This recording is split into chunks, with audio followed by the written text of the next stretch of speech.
नमस्कार। देश काल में आपका स्वागत है। मैं हूं मुकेश कुमार।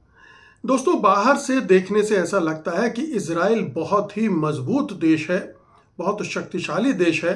उसके पास पैसा है, उसके पास हथियार हैं, टेक्नोलॉजी है, उसके पास दुनिया भर में ऐसे अमीर यहूदी हैं जो उसकी मदद कर सकते हैं। अमेरिका में एक ज़बरदस्त लॉबी है उसकी, और अमेरिका उसके साथ है, सुपर पावर उसके साथ है। इतनी सब ताकतों के बाद आखिरकार कोई कैसे ये संदेह करेगा कि इजराइल कमज़ोर है, और वो भी तब जब वो लगातार युद्ध पर युद्ध लड़ रहा हो, लगातार नरसंहार कर रहा हो, कत्ले आम मचा रहा हो, लेबनान पर, गज़ा पर, सीरिया पर, ईरान के साथ जंग छिड़ रहा हो। तो ऐसे में ये स्वाभाविक है कि पूरी दुनिया उसे एक ऐसे राष्ट्र के रूप में देखे जिसका कोई कुछ नहीं बिगाड़ सकता। और अतीत में भी इजराइल ने ऐसे बहुत सारे उदाहरण दिए हैं जिसमें अरबों को उसने हराया है और उनकी ज़मीन भी हड़पी है। तो इस लिहाज से जो दुनिया भर में परसेप्शन है इजराइल के बारे में, वो बहुत सही है अगर देखने में जो लगता है। लेकिन इजराइल अंदर से टूट रहा है, ध्वस्त हो रहा है। और ये बात मैं उस एक वायरल आर्टिकल को लेकर कह रहा हूँ जो दुनिया भर में ज़बरदस्त तरीके से पढ़ा जा रहा है, शेयर किया जा रहा है और उस पर चर्चा हो रही है। इजराइल का एक अखबार है हारेत्ज, और हारेत्ज ने एक आर्टिकल पब्लिश किया है कैरोलिना लैंड्समैन का, जिन्होंने लिखा है, ये हिब्रू में है अखबार, लेकिन जो हेडलाइन है उसकी इंग्लिश में वो ये है, Netanyahu will go but the state will die with him. यानी नेतन्याहू तो चले जाएंगे, लेकिन उनके साथ ही इजराइल भी मर जाएगा, दफन हो जाएगा, ये उनका कहना है। और ये बहुत ही एक सेंसेशनल किस्म की हेडलाइन है, आपको सनसनीखेज लग सकती है, लेकिन इजराइल के अंदर हालात ऐसे ही हैं। वो अंदर ही अंदर ज्वालामुखी के मुहाने पर बैठा हुआ है, और कभी भी वो ज्वालामुखी फटकर इजराइल को ध्वस्त कर सकता है, ये हम सब जानते हैं। नेतन्याहू ने लगातार युद्ध करके इजराइल को ऐसे स्थिति में ला दिया है जहां पर कभी भी वो विस्फोट उसका हो सकता है। अंदर ही अंदर इजराइल बटा हुआ भी है। जो हमें बाहर से दिखता है वैसा है नहीं। जो अति दक्षिणपंथी लोग हैं वो मुखर हैं, उनके पास सत्ता है, इसलिए वो इस तरह से इजराइल को पेश करते हैं। लेकिन इजराइल अंदर से बटा हुआ है। ठीक है कि एक युद्ध की मानसिकता उस पर थोप दी गई है, युद्धोन्माद उस पर थोप दिया गया है, और उसकी वजह से जो आम लोग हैं जो युद्ध नहीं चाहते या जो चाहते हैं कि अमन हो और इजराइल शांतिपूर्ण रहे अपने पड़ोसियों के साथ, उन्हें भी खामोश रह जाना पड़ता है। लेकिन इजरायली मीडिया में इस तरह के आर्टिकल छपना, आप फर्ज कीजिए कि हिंदुस्तान में कोई लेखक अगर इस तरह का लेख किसी अखबार में लिखे तो उसके साथ क्या व्यवहार होगा। उसे तुरंत देशद्रोही, पाकिस्तान प्रेमी, पाकिस्तान चले जाओ, इस तरह के तमगे दिए जाने लगेंगे, विशेषण उनसे लगाए जाने लगेंगे, उनको टुकड़े टुकड़े गैंग कहा जाने लगेगा, तमाम तरह के आरोप उन पर लगाए जाने लगेंगे। जाहिर है, हो सकता है कि कैरोलिना के लिए भी इजराइल के अंदर इसी तरह की बातें की जा रही हों, क्योंकि जैसा दक्षिणपंथ यहाँ है वैसा दक्षिणपंथ वहाँ भी है। जितना क्रूर, निर्मम, विभत्स और गालीबाज दक्षिणपंथ यहाँ है वैसा वहाँ भी होगा, और वो भी उसी तरह से बिहेव कर रहा होगा। लेकिन उस समाज में रहते हुए इस तरह की बात लिखना एक बड़ी बात है, और इजराइल का जो असलियत है उसको इस तरह से उजागर करना एक बहुत हिम्मत का काम भी है और एक बहुत ज़रूरी काम भी है। हम सब जानते हैं कि इजराइल के प्रति जो हमदर्दी थी कुछ वर्षों पहले तक, कि इजराइल यहूदियों ने यूरोप में बहुत सारे जुल्म और सितम सहे हैं, हिटलर ने लाखों यहूदियों को गैस चैम्बर्स में डाल के मार डाला है, ये तमाम चीज़ें उनके साथ हुई हैं और पूरे विश्व समुदाय की उनके प्रति हमदर्दी थी। लेकिन वो हमदर्दी पिछले कुछ सालों में इजराइल ने पूरी तरह से गंवा दी है। अब पूरी दुनिया उसकी दुश्मन बनी हुई है। दो चार मित्रों को छोड़ दें, जैसे हमारे प्रधानमंत्री मोदी हैं जो इजराइल को अपना फादरलैंड बताते हैं। इसी तरह से यूएई है जो उनके बिल्कुल करीब है। अमेरिका जो मोसाद और उस तरह की चीज़ों की वजह से उसकी गिरफ्त में है। लेकिन पूरी दुनिया खड़ी हो रही। यूरोप के जो मुल्क उसके साथ थे वो तक अलग हो रहे हैं। Italy, Germany, France, Spain, Britain, एक एक करके सारे इजराइल से नाता तोड़ते दिख रहे हैं। और अभी तो पोप ने भी ये कहा है कि इजराइल जो कर रहा है वो सही नहीं है। वो जो नरसंहार कर रहा है, जेनोसाइड कर रहा है, वो अस्वीकार्य है। तो ये तो एक भूमिका हो गई। लेकिन अब मैं आता हूँ कि उन्होंने लिखा क्या है। लेखिका का जो मूल तर्क है वो ये है कि बेंजामिन नेतन्याहू ने इजराइल को सिर्फ नुकसान नहीं पहुंचाया है, बल्कि जो इजराइल स्टेट है, देश है, उसकी नींव को ही ध्वस्त कर दिया है, नष्ट कर दिया है। अब अगर उन्हें सत्ता से हटना पड़ जाए या वो सत्ता छोड़ दें, चाहे चुनाव के ज़रिए, चाहे उनके खिलाफ बहुत सारे करप्शन के मामले हैं, उनकी वजह से छोड़ना पड़ जाए, तो भी इजराइल अब पहले जैसा नहीं रहेगा। ठीक यही बात हिंदुस्तान में भी दोहराई जा रही है। कही जा रही है कि पिछले 12 साल में मोदी जी की हुकूमत ने, बीजेपी और संघ परिवार की हुकूमत ने हिंदुस्तान का इतना नुकसान कर दिया है कि अगर वो हट भी जाएं तो भी अब हिंदुस्तान को पटरी पर आने में बरसों लग जाएंगे, दशकों भी लग जाएंगे। वो लिखती हैं, state will die with him, जिसका मतलब है कि इतनी क्षति हुई है कि वो अब वो सुधर नहीं सकती है और जो इजराइल है उन्हीं के साथ नष्ट हो जाएगा, मर जाएगा। ये भयानक भविष्यवाणी है जिस पर हमें गौर करना चाहिए। उन्होंने क्या क्या तर्क दिए हैं ये भी सुन लीजिए। उनका कहना है कि समाज का विभाजन हुआ है, देश का क्षरण हुआ है।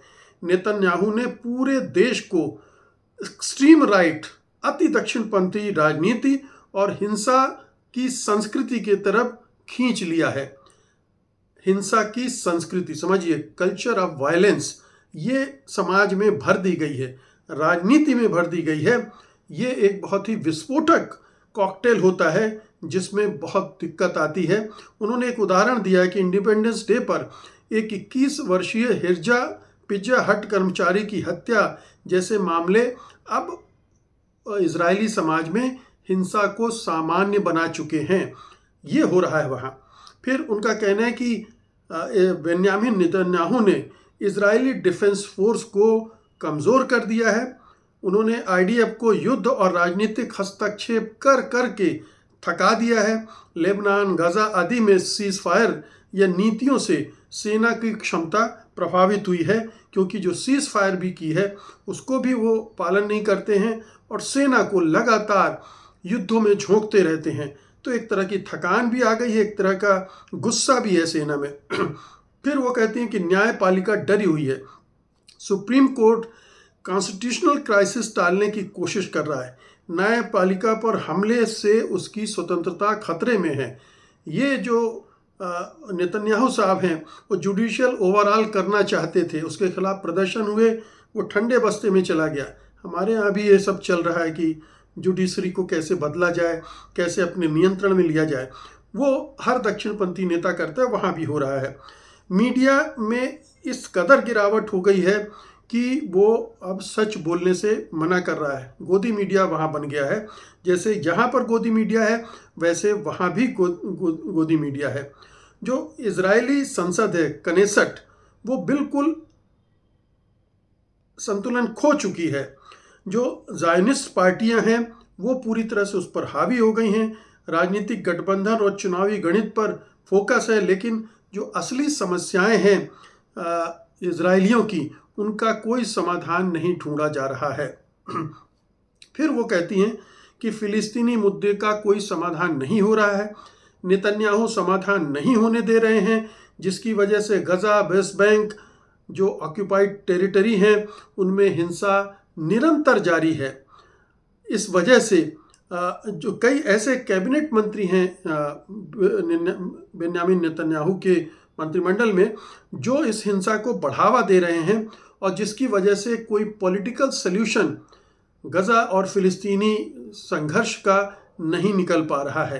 तो अति दक्षिणपंथी उनका एक रेटरिक होता है, एक अतिवाद होता है जो लगातार चीज़ों को भड़काते रहते हैं, गुस्से को, हिंसा को, नफरत को, और जिसकी वजह से समाधान ढूंढना असंभव हो जाता है। फिर वैश्विक नफरत अभूतपूर्व हो गई है। जैसा कि मैंने आपको शुरुआत में भी कहा कि बेन्यामिन नेतन्याहू की नीतियों के कारण इजराइल के प्रति दुनिया भर में सिंपैथी खत्म हो गई है। अवर people have become hated by the world. और ये सच्चाई है कि पूरी दुनिया में अब यहूदियों से नफरत की जाने लगी है। पहले यहूदियों के प्रति सिंपैथी होती थी, अब उनके खिलाफ नफरत फैल गई है। वो कहती हैं कि एंटीसेमिज्म का इस्तेमाल नेतन्याहू अपनी राजनीति के लिए करते हैं, लेकिन इससे इजराइल का नुकसान होता है। तो गाजा में एक्शंस, सेटलर वायलेंस आदि ने इजराइल को एक अछूत देश बना दिया है। अब कोई टच नहीं करना चाहता। और फिर बेन्यामिन नेतन्याहू तो खुद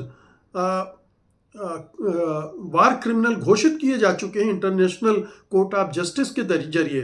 वो 124 देशों में कदम नहीं रख सकते हैं। उन्हें कई देशों में जाने के लिए अलग अलग रास्ते अपनाने पड़ते हैं, क्योंकि कई देशों के ऊपर से वो उड़ भी नहीं सकते हैं। तो ये स्थिति है एक देश के मंत्री की जो इस तरह से बिहेव कर रहा है। इस स्थिति में खुद पहुंच गया है। पूरे देश को भी उसने ऐसे ही ज्वालामुखी पर ले जाकर बैठा दिया है कि वो कभी भी फट सकता है और पूरा देश छिन्न भिन्न हो सकता है। वो कहती हैं कि इजराइल की नेतन्याहू की विदाई और इजराइल का पतन दोनों अब जुड़े हुए हैं। ये राज्य के साथ इतने गहरे जुड़ चुके हैं कि इनकी सत्ता का अंत राज्य की मौत का प्रतीक होगा। Everything's already happened, our fate is already behind us. सब कुछ ढह चुका है, सब कुछ खत्म हो चुका है, हमारी नियति तय है, हमारा भाग्य लिखा जा चुका है। ये एक बहुत ही दुखद और निराशाजनक वक्तव्य है। I am sorry to be so depressing but our fate is already behind us. ये वो लिखती हैं कि मुझे दुख है ये बताते हुए, लेकिन हमारा भविष्य जो है, हमारा जो भाग्य है, वो ऑलरेडी पीछे छूट चुका है और हम अब कहीं के नहीं रह गए। तो ये एक बहुत ही खतरनाक तस्वीर इजराइल की पेश करता है। और ईरान वार के समय इजराइल के जो और रूप निकल कर आए हैं, इजराइल उतना मजबूत नहीं है जितना बताया जाता था। उसका आयरन डोम उतना शक्तिशाली नहीं है, अभेद्य नहीं है जितना दावा किया जाता था। ये तमाम चीज़ें हैं जो इजराइल के कमज़ोरी को और उजागर करती हैं। फिर पूरे मध्य पूर्व में सारी जगह उसके प्रति पहले से ही नफरत थी, अब और बढ़ गई, क्योंकि ईरान में जिस तरह से उसने आयतुल्ला खामेनेई और उनके साथ 40-42 लोगों को मार डाला 28 फरवरी को, उससे पूरे इस्लामिक वर्ल्ड में उसके प्रति घृणा का ज्वार और बढ़ गया है। तो यूएई जैसे कुछ 1-2 मुल्क हैं जो इजराइल के साथ जुड़े हुए हैं, इजराइल के साथ मिले हुए हैं अपनी सत्ता को बचाने के लिए किसी तरह से, वहाँ की जो राजशाहियाँ हैं। लेकिन हकीकत ये है कि चाहे वो मध्य पूर्व हो और चाहे दुनिया का दूसरा हिस्सा, कहीं भी इजराइल के लिए अब हमदर्दी नहीं बची है। इजराइल, हमदर्दी तो छोड़िए, उससे नफरत इतनी बढ़ गई है कि अगर इजराइल अब टूट बिखर जाए तो कोई उसके प्रति कोई सिंपैथी लोगों की नहीं होगी। उस समय जब इजराइल बनाया जा रहा था तब बहुत सारे लोगों की दुनिया में सिंपैथी थी कि इनके साथ गलत हुआ है, इनका अपना एक मुल्क होना चाहिए। और ब्रिटिशर्स ने इस भावनाओं का फ़ायदा उठाते हुए मध्य पूर्व में ये खेल कर दिया। हालांकि इस तरह से राष्ट्र बनाने का विरोध किया गया था, महात्मा गांधी ने भी विरोध किया था, पंडित नेहरू ने भी विरोध किया था, और दुनिया के तमाम जो तीसरी दुनिया के लोग थे, नेता थे, वो सब विरोध कर रहे थे, देश विरोध कर रहे थे, क्योंकि इसने पूरे मध्य पूर्व को तब से 70 75 80 साल हो रहे हैं, उसको पूरा डिस्टर्ब करके रखा है। हिंसा, आतंकवाद, सब कुछ इजरायली स्टेट बनने के बाद वहाँ तेज हुआ है। तो हकीकत यह है कि कैरोलिना ने अपने इस लेख से पूरी दुनिया को इजराइल की हकीकत से दो चार कर दिया है। पूरी दुनिया को पता चल गया कि इजराइल की स्थिति क्या है, इजराइल कितने विस्फोटक हालात में जी रहा है, और उसका सरवाइव करना बड़ा मुश्किल होगा। अगर अमेरिका आज हाथ पीछे खींच ले तो इजराइल को बिखरने में चंद मिनट ही लगेंगे, उसे बचाने कोई नहीं आ रहा है। शायद हमदर्दी की वजह से कुछ बीच बचाव करने के लिए लोग आ भी जाएं, लेकिन इजराइल की वो हैसियत नहीं रह जाएगी। इजराइल का जो भी हासिल रहा है पिछले इतने सालों में, वो सब बेन्यामिन नेतन्याहू ने गंवा दिया। हालांकि पहले से इजराइल गुंडागर्दी करता रहा है, एक रॉग स्टेट है, वो एक बदमाश देश है, शैतानी राज्य कहना ज़्यादा मुफीद होगा, वो है, और उसने अपनी हरकतों से पूरी दुनिया को दुश्मन बना लिया है। ये इजराइलियों को बात कितनी समझ में आ रही है हमें पता नहीं, इजराइल के अंदर क्या चल रहा है। दुनिया भर में जो यहूदी हैं उनको कितनी समझ में आ रही, हालांकि उनमें से बहुत सारे लोग इजराइल के गजा में नरसंहार के खिलाफ मैदान में उतरे, सड़कों पर उतरे, प्रदर्शन किए, और वो खुद पसंद नहीं कर रहे हैं कि इजराइल इस रूप में अपने को स्थापित करे। लेकिन नेतन्याहू हैं, उनके साथ पूरी एक दक्षिणपंथियों की फौज है, और उनके हाथ में सत्ता है, इससे वो अपना काम कर रहे हैं। और इस दुनिया में डोनाल्ड ट्रंप और नरेंद्र मोदी जैसे नेता भी हैं जो उनके साथ खड़े हैं। ये दुर्भाग्य है इजराइल का भी और इस पूरे विश्व का भी। बहुत बहुत शुक्रिया आपका, धन्यवाद, नमस्कार।